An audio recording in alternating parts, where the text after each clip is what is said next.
उपराष्ट्रपति चुनाव 2025 में अभी लाइव वोटिंग चल रही है और अगर मैं आपसे कहूं कि भारत के उपराष्ट्रपति चुनाव में पार्टी के शीर्ष नेताओं का अपने सांसद पर कोई नियंत्रण नहीं होता।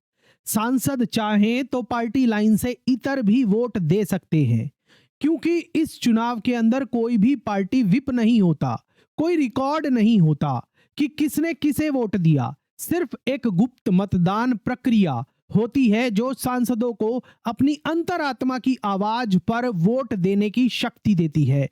और यही है एक नियम, रणनीति, नतीजों और इतिहास तीनों को बदल सकने की कहानी। आइए आज हम समझेंगे कि क्यों 2025 का उपराष्ट्रपति चुनाव इतना अनोखा है, जिसे सीक्रेट बैलेट, नो विप और एक दिलचस्प गिनती विधि जिसे हम सिंगल ट्रांसफरेबल वोट कहते हैं से संचालित किया जाता है। उसके पूरे कानूनी प्रकरण को हम समझेंगे। मेरा नाम आशीष जैन है और मैं संस्थापक हूं दून लॉ मेंटर का, जहां हम आपकी तैयारी करवाते हैं न्यायिक सेवा परीक्षाओं की और सहायक अभियोजन अधिकारी परीक्षाओं की। तो चलिए सबसे पहले हम बात करते हैं उपराष्ट्रपति चुनाव का संवैधानिक आधार क्या है। संवैधानिक आधार की अगर हम बात करें तो सबसे पहले हमारे सामने आता है अनुच्छेद 63, जो कहता है कि भारत में एक उपराष्ट्रपति होगा। संविधान का अनुच्छेद 63 ऐसा कहता है। और अनुच्छेद 64 की बात करें तो वो कहता है कि उपराष्ट्रपति राज्यसभा का पदेन सभापति होगा, एक्स ऑफिशियो चेयरपर्सन होगा किसका? राज्यसभा का। और अनुच्छेद 66 खंड 1 कहता है कि चुनाव संसद के दोनों सदनों के इलेक्टोरल कॉलेज द्वारा होगा, यानी कि जो लोग उसमें वोट कर सकेंगे उनके बारे में बताया गया। कौन कर सकेगा? संसद के दोनों सदनों के सदस्य कर सकते हैं। अनुच्छेद 66 खंड 2 कहता है कि चुनाव आनुपातिक प्रतिनिधित्व और एसटीवी यानी कि सिंगल ट्रांसफरेबल वोट पद्धति से होगा और गुप्त मतदान द्वारा होगा। अनुच्छेद 66 खंड 3 कहता है योग्यता क्या होगी। योग्यता यह है उपराष्ट्रपति की वो भारतीय नागरिक होने चाहिए, 35 वर्ष से अधिक उनकी उम्र होनी चाहिए और राज्यसभा सदस्य बनने की योग्यता होनी चाहिए। और इसी के साथ साथ अनुच्छेद 71 भारतीय संविधान का ये कहता है कि किसी भी विवाद का निपटारा केवल सुप्रीम कोर्ट ही करेगा। मतलब ये है कि अगर उपराष्ट्रपति चुनाव में कोई भी कानूनी विवाद हो जाता है तो और कोई कोर्ट की जुरिसडिक्शन नहीं बनेगी, सिर्फ और सिर्फ सुप्रीम कोर्ट उस कानूनी विवाद को सुलझाएगा। अब यहां पर आपको यह ध्यान देने की जरूरत है कि संविधान ने जानबूझकर इस चुनाव को पार्टी नियंत्रण से दूर रखा ताकि उपराष्ट्रपति का चयन संसद की स्वतंत्र इच्छा से हो सके, क्योंकि राज्यसभा के पदेन सभापति होते हैं। अब बात करते हैं जो प्रतिनिधि मंडल है या जो वोट देने वाला मंडल है, इलेक्टोरल कॉलेज है, और जो वोट डालते हैं उनके बारे में थोड़ी सी बात कर लेते हैं।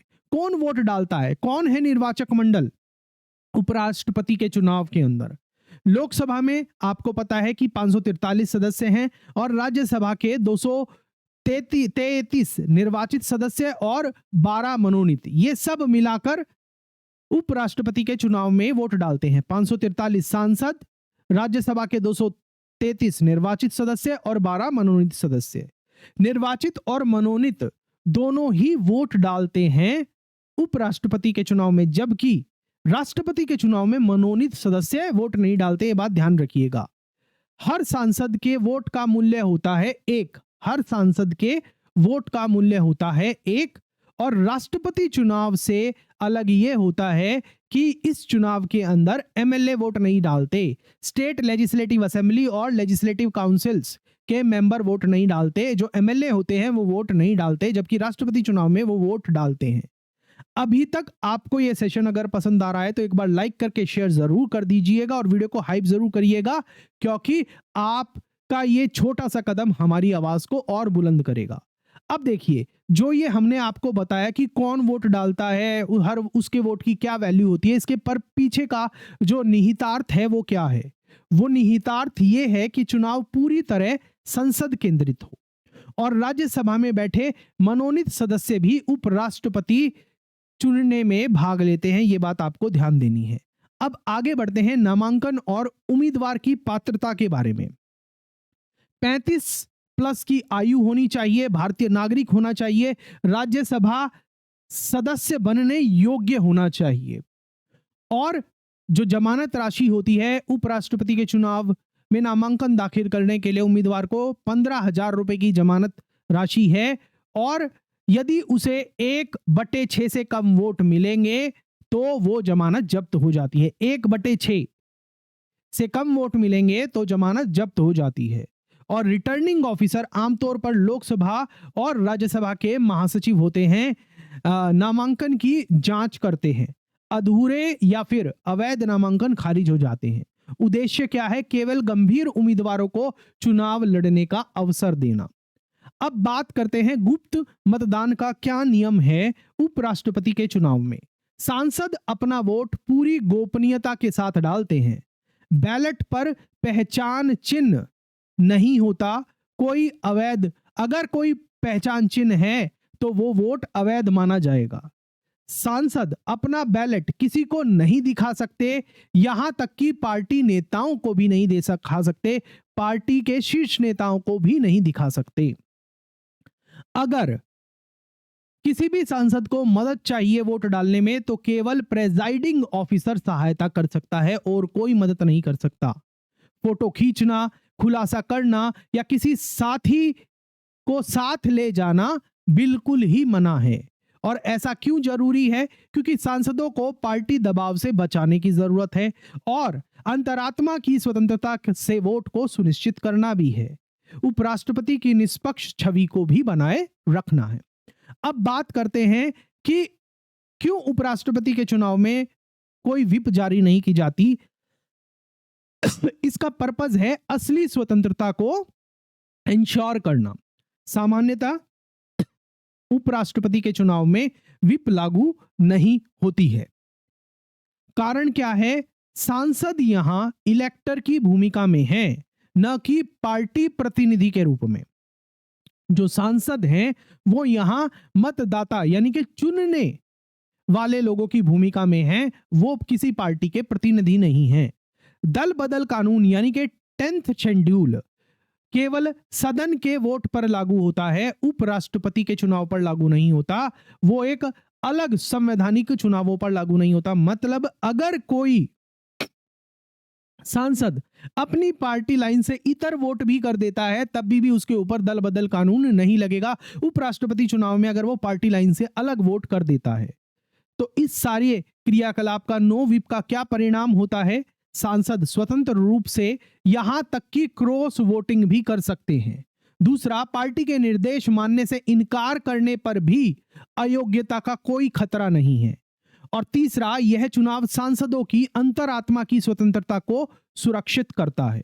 अब बात करते हैं सुप्रीम कोर्ट के मोहर की, सुप्रीम कोर्ट के निर्णयों की। बहुत ही महत्वपूर्ण फैसला रहा है कुलदीप नायर बनाम भारत संघ 2006 का, जिसमें कहा गया था कि राज्यसभा चुनाव के लिए ओपन बैलेट लागू किया गया ताकि क्रॉस वोटिंग कम हो, लेकिन राष्ट्रपति और उपराष्ट्रपति चुनाव के लिए संविधान में गुप्त मतदान को अनिवार्य रखा गया है। कोर्ट ने माना कि राज्यसभा चुनाव बराबर होते हैं राजनीतिक मुकाबले के, इसलिए उनमें व्हिप मान्य होती है, लेकिन जो राष्ट्रपति और उपराष्ट्रपति के चुनाव होते हैं वो संवैधानिक पद के लिए चुनाव है, इसलिए उसमें किसी भी तरीके की व्हिप अमान्य होती है, व्हिप वैध नहीं होती है। मतलब क्या है कि गुप्त मतदान और नो व्हिप नियम संविधान और न्यायपालिका दोनों द्वारा संरक्षित है। अब मतदान और गिनती की बात करते हैं। सिंगल ट्रांसफरेबल वोट प्रणाली जो है उसकी बात करते हैं। मतदान प्रणाली क्या है, प्रक्रिया क्या है? सांसदों को गुलाबी बैलेट पेपर मिलता है, उन्हें पहले पसंदीदा उम्मीदवार के सामने एक लिखना अनिवार्य है, फिर इसी तरह अपनी सेकंड प्रेफरेंस, थर्ड प्रेफरेंस लिखकर अगली पसंद जताई जा सकती है। शब्दों में लिखना, एक से ज्यादा एक नंबर देना तो वो अवैध वोट मानी जाएगी। अगर गिनती की बात करें, सिंगल ट्रांसफरेबल वोट की बात करें, तो ये क्या है? कोटा डिसाइड होता है सबसे पहले, वैध वोटों का 50% कोटा और उसके साथ जमा कर दिया जाता है 1, तो ये बनता है आपका कोटा। अगर कोई कोटा पर नहीं करता तो सबसे कम वोट पाने वाला बाहर हो जाता है और उसकी वोट बाकी के उम्मीदवारों को चली जाती है, उसके वोट दूसरे पसंदीदा उम्मीदवार को ट्रांसफर हो जाती है। प्रक्रिया यह तब तक चलती है जब तक कोई उम्मीदवार कोटा पार न कर ले। उदाहरण समझना चाहते हैं तो 780 अगर वैध वोट है और कोटा हुआ कितना 391 का, तो राउंड 1 के अंदर मान लीजिए 3 उम्मीदवार हैं, पहले को मिले 360, दूसरे को मिले 300 और तीसरे को मिले 120, तो सी को यहां से बाहर कर दिया जाएगा और जो सी के वोट है वो ट्रांसफर हो जाएंगे, बी को 110 हो जाएंगे और ए को 10 हो जाएंगे। नया स्कोर क्या बनेगा? ए के फेवर में आएंगे 370 और बी के फेवर में आएंगे 410, तो इस तरीके से बी विजयी हो जाएगा। समझे आप? निष्कर्ष क्या है? दूसरी पसंद के वोट कई बार नतीजा पलट देते हैं, यह बात ध्यान रखिएगा। अब बात करते हैं सुरक्षा, अमान्य वोट और विवाद की। सुरक्षा उपाय क्या किए गए हैं उपराष्ट्रपति के चुनाव में? गुप्तता की कड़ी रक्षा हुई है, पहचान वाले बैलेट खारिज हैं, तीसरा केवल प्रेजाइडिंग ऑफिसर ही सहायता दे सकता है, और अमान्य वोट के बारे में कि एक ना लिखा हो तो वो वोट अमान्य हो जाएगी, और उसके साथ साथ एक से ज्यादा उम्मीदवार के सामने अगर एक लिख दिया तो भी वो वोट अवैध हो जाएगी, शब्दों में नंबर लिखना तो भी वोट अवैध हो जाएगी, कोई पहचान चिन्ह लगाना तो भी वोट अवैध हो जाएगी। विवाद क्या रहता है? अनुच्छेद 71 के तहत केवल सुप्रीम कोर्ट में ही चुनौती दी जा सकती है। अगर उपराष्ट्रपति चुनाव में कोई विवाद होता है तो सुप्रीम कोर्ट के सामने ही सुनवाई होगी। 30 दिनों के भीतर याचिका दायर होनी चाहिए और उपराष्ट्रपति निर्वाचित पदभार ले लेता है, स्थिरता सुनिश्चित रहती है। अब बात करते हैं क्या महत्व है, क्या विश्लेषण है और उसके साथ साथ अपने निष्कर्ष की। देखिएगा, उपराष्ट्रपति की स्वतंत्रता सुरक्षित की जाती है इस गुप्त मतदान के जरिए, उम्मीदवारों को सर्वदलीय स्वीकार्यता बनानी पड़ती है, और तीसरा पार्टी तानाशाही से बचाव होता है, और चौथा लोकतांत्रिक संतुलन मजबूत होता है।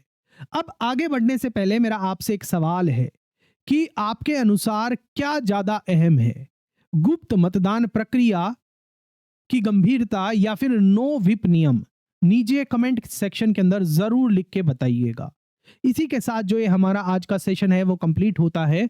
अगर ये डिटेल्ड एक्सप्लेनेशन आपको पसंद लगा हो, मददगार लगा हो, तो इसे लाइक कीजिए, दोस्तों के साथ शेयर करिए, वीडियो को हाइप करिए, कमेंट करके अपनी प्रतिक्रिया दीजिए, आपका कोई सवाल है तो वो पूछिए, और चैनल को सब्सक्राइब नहीं किया तो भी सब्सक्राइब जरूर कर लीजिएगा।